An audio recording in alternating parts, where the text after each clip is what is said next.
Hello and welcome. You're watching Business Today Television. I'm Sakshi Batra, and on this special edition, our focus is going to be on the real estate sector and the soaring prices that you've been witnessing, the outlook there is, and whether this is the right time to look at real estate as an investment option as well.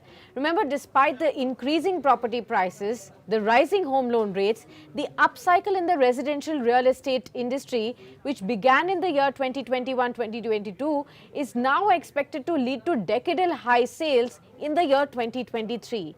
On D Street as well, investors are betting big on the boom, with the Nifty Realty Index now trading at a 15-year high level as well. To understand what is the outlook on the real estate sector, the soaring prices, and whether this is the right time for you to look at real estate as an investment option, joining in is a very special guest with me. Ashwinder R. Singh, the CEO of Residential Bhartiya Urban and co-chairman of the CII Committee on Real Estate, now joins in. Welcome, sir, and thank you so much for taking the time out for this discussion. Let me first begin by saying that the real estate space is clearly buzzing, and we all can see that. There's news every now and then that builders are seeing highest ever quarterly booking values. They're achieving pre-sales guidance right ahead of expectations, selling flats on day one on project launches as well.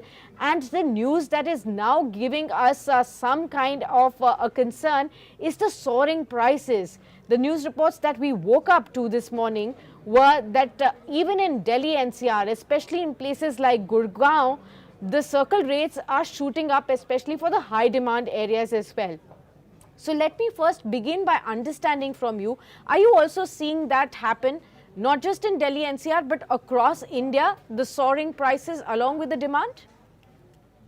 Thank you, Sakshi, for getting me on the show. And you have a very pertinent topic to discuss. Yes, this trend is prevalent across the country, whether it is Delhi NCR, whether it is Mumbai, Pune, Bangalore, Hyderabad. All the top 7 cities are looking at this trend. The absorption is at an all-time high. Capital values are at an all-time high. And the good part is that it is the end user that is propelling the demand. So it is not a very speculative environment. And that is why this seems to be a very sustainable trend that is going to be there in the real estate industry. People are looking at buying their own home, not just as a mere investment asset class, because gone are the days when you can discuss that whether you should invest in equity, gold, or real estate. When it comes to your home, it has become an important asset class. People are buying it to stay there. And after all that went through during the pandemic, people are looking at larger homes, and that is why the overall demand of homes, there was a recent report, overall demand of homes which are more than 1 crore for the first time is much higher than the demand of affordable homes. So yes, this is a very unique trend which is there, and it seems to be continuing. It seems to be continuing. I'll get down to the demand even going forward, but let's stick to the prices for now. The news report that suggested was that per square feet prices for the high-end apartments in Gurugram and even the bungalows in Lutyens, Delhi are even surging for over 1 lakh rupees per square feet. That actually means that in Gurugram, say for instance, a flat of 10,000 square feet at the Camellias in the DLF in Millennium City's Golf Course Road is now over 100 crore rupees. A flat selling for 100 crore rupees in Gurugram. Is this for real? And why such a sudden burst? Because this same flat for 10,000 square feet just about a few months ago was priced at around 60 crore rupees. Just within few months, why has the prices soared so much? So just to put it in perspective, you're right that 65 odd crore was a bare shell apartment, and this apartment that we are all talking about, which is in news, is a fully furnished apartment. So you can, kind of put a markup of another 20%. But yes, the price is 1 lakh rupees a square feet for this particular apartment. And you need to understand about this particular segment, because you mentioned about Lutyens, Delhi, golf links, and now comparing it within Camellias or a Magnolias or a Aralias. That is how it started. So this particular segment is a segment which is very status conscious. And if you look at the latest report, in India itself, there are more than 25,000 people who have a net worth of $125 million dollars or more. Now, the issue is that they are looking at buying these properties obviously for end use, but they also want to stay in a particular ecosystem where there are very similar profile of people staying there. And within that particular ecosystem, if you look at Camellia, there are a total of 429 apartments of Camellia. And now in that case, the supply is limited, and the person who has to buy that home has already thought of it, that they are going to buy it and come book buy a Camellias. It is like an iPhone. If somebody has decided to buy an iPhone, he's going to buy an iPhone irrespective of the price. So there is a limited supply. Obviously, it's only 420 apartments, and there are people who can afford it. The Correct. beauty is that these kinds of residential societies which cannot be replicated. Now, this particular Camellias on a golf course road, you cannot have another residential society that can be replicated like it in Gurugram, because you will not get the same micro market there. You will not get the same view on the golf course, and you will not get the same ecosystem. The other thing also we have to understand is sometimes these properties get traded at such high rates because the buyer has a capital gain to offset. So they obviously have disposable income on their hand, and they are very clear that is what they want, and that is where they want to go and stay. But then they have certain other requirements, and looking at the size of capital gains, then they short down or shortlist properties like this. And yes, if you look at Lutyens, if you look at Golf Links, if you look at these properties in Gurugram, these are such neighborhoods which attract a particular target segment who are looking at these kind of ecosystems and are ready to pay any amount of price. And they don't look at per square feet price. They look at box pricing. So they have a budget, and if that particular property is fitting into that budget, they go ahead and they buy it. And it kind of, takes care of whatever needs that they have, and whatever the way they want to position themselves and the kind of lifestyle they want to have. Now, if you look at the clubhouse of Camellia, the Camellia clubhouse is 160,000 square feet in a double level clubhouse, which you will not get anywhere. So the experience is also phenomenal. Many people used to tell me that, sir, you should go and see that clubhouse because it's like a Oberoi hotel, kind of transported into that place. So there are certain things that are given to these people who are very clear what they want and how they want to be perceived in the society. So that's how it is. They don't look at per square feet prices. Okay, this is for Mr. Moneybags, who has no end of those money bags right there, the richy rich. So limited supply, huge demand perhaps is leading to this. But the next question would be that, we used to only hear about these kind of rates coming in from the Tony neighborhoods of Mumbai, for example, Malabar Hill, Pali Hill, these kind of places. Peta Road is where we used to see for such bungalows. Are you going to see ever a scenario emerging that Delhi NCR circle rates could perhaps overshoot those of Mumbai? That seems tough because Mumbai is a very linear city, and it is a landlocked city, and there is one side there is sea, and that is the way that city has grown. And there are multiple reasons for that city's real estate to be always very high because of multiple industries that focus on that particular city. But yes, now it is competing because, see, if I give you a perspective, again, let's look at a target segment which is the target segment of the rich.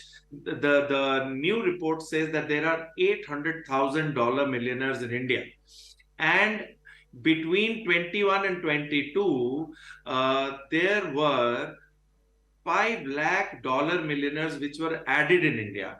Out of that $5 lakh millionaire, now 25% is Delhi NCR, and maybe 35-40% is Mumbai.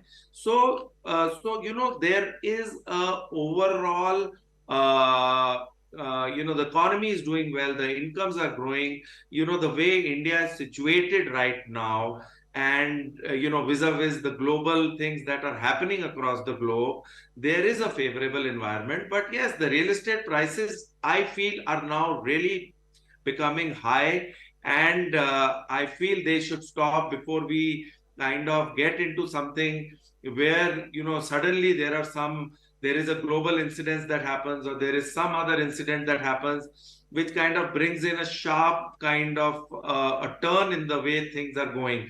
However, in the residential space, because there is a strong demand from the first time home buyer. I think the demand will continue, and the prices overall should hold up at a particular level, and they will not increase the way they are increasing in this super duper luxury segment. I actually wanted to ask you this. I'm glad that you pointed this out, that how sustainable is the kind of price rise that we are seeing in the real estate space. You know, world over, we are looking at several uncertainties. There are geopolitical tensions that are surrounding. In China, there is a real estate bubble that has happened. We have seen the biggest of their real estate players crashing clearly. How do we see, in that context, the way Indian real estate prices are growing, the demand is growing at that point in time now? Sakshi, you highlighted some important factors, and those factors itself define the way our real estate market looks like. Our real estate market looks like more sustainable. Now, there are reasons for it. Number one reason is, for the 4 times in a row, the repo rate has not been increased. So the interest rate now is stabilized.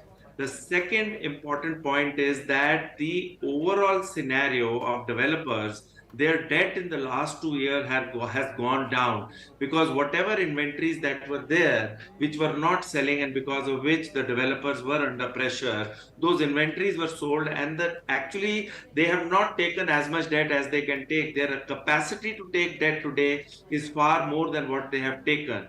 And the debt that they are taking, especially in construction finance, if you talk to the housing finance companies, the debt they are taking, the repayment of the debt is very fast, and the books of housing finance companies are not growing because the sales are happening. Now, when the sale happens, and the third and most important aspect is RERA. RERA has given such a beautiful strength to the real estate industry, that you know that a new project, 70% of the money goes into an escrow account. And then when you take a construction finance, you know, construction finance is linked with the home sales.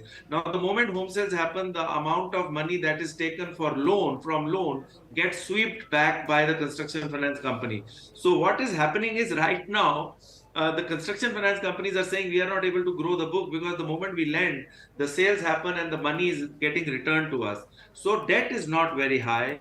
The demand of first time home buyers is good. The demand of people who are upgrading into larger apartments is very good. The interest rates are stable.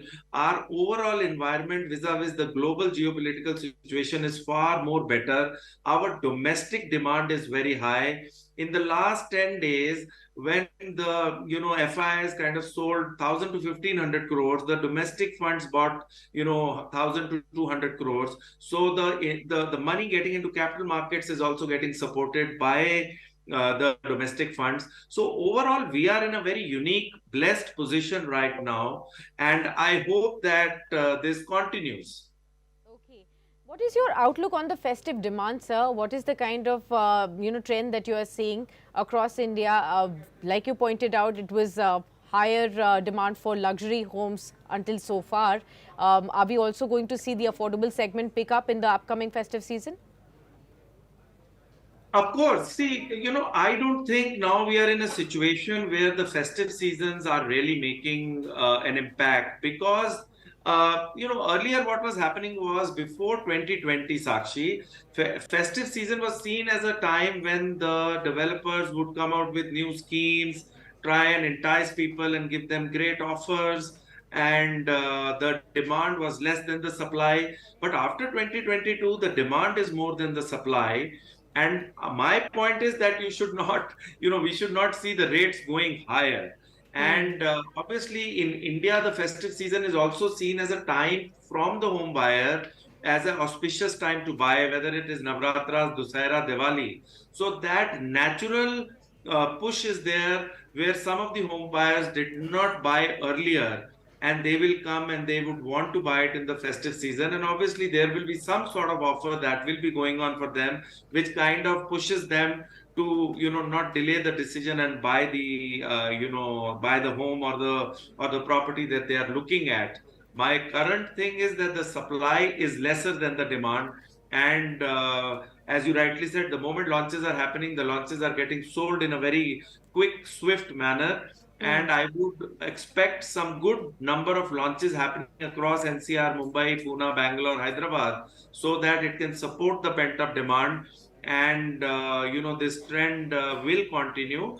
obviously the festive season will give some support, and it will only act as a catalyst, because overall the scenario is that the demand is handsome, and this kind of scenario will remain for another 2 3 years. People are saying 4 5 6 years, but I'm saying that yes, a minimum of 2 3 years, this kind of environment where demand is robust Okay. and is more than the supply will continue in the real estate sector, especially the residential sector.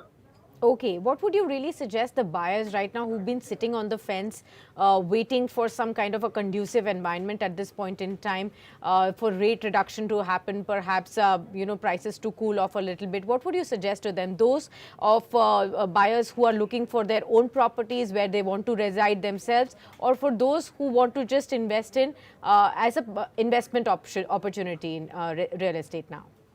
See, what is happening is on the investment side, Sakshi, if I give you an example of Bangalore, currently Bangalore, the rental yields are anywhere between 3 to 6%, even higher, depending on the micro market that we are talking about. If you talk of an integrated township like the one that I work in and I lead, we have a rental yield of anywhere between 6 to 8%.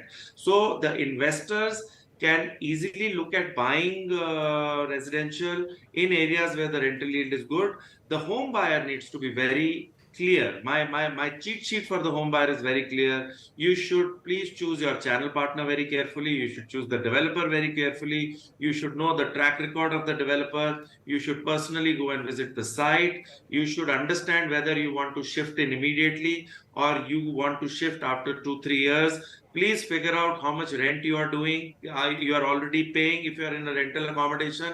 And if you want to buy an under construction property, what kind of EMIs you will pay. Obviously, in under construction properties, in the initial first 2 years, your EMIs are less. So you can kind of handle your rental EMI as well as your rentals as well as your EMI. Very important that you choose the location carefully. These days, infrastructures are improving. If you get a larger home and you have to go towards the outskirts of the city, and that part is well connected, for example, Hyderabad, people are going towards outside of the city because the infrastructure is great. The time being taken to come to CBD is not very high. So look for larger homes, look for spacious homes, look for a home which has an extra room where you can work from home, because work from home is going to be a reality.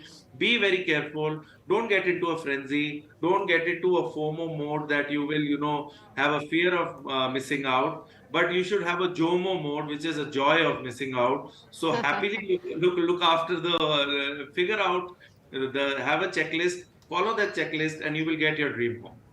All right. Well, many thanks, Mr. Singh, then, for being with us on this edition and discussing all these insights about the real estate sector and the outlook going forward from here. Robust demand to come in over the next 2 to 3 years to continue. Of course, the demand for luxury homes versus the affordable homes could also continue as a trend going forward, as a key insight from you. However, the prices at which and the rates at which these prices were rising may peak out at a sooner time than later at this point in time as well. The three key takeaways from you at this point. Many thanks for being with us on this special edition, and I hope all our viewers really got a sense of what the real estate sector is looking at as we look ahead into the festive season as well. Many thanks for tuning in, but do stay tuned on to Business Today Television for a whole lot more of updates coming in from the world of business and stock markets. If you like the video, do like, comment, share and subscribe.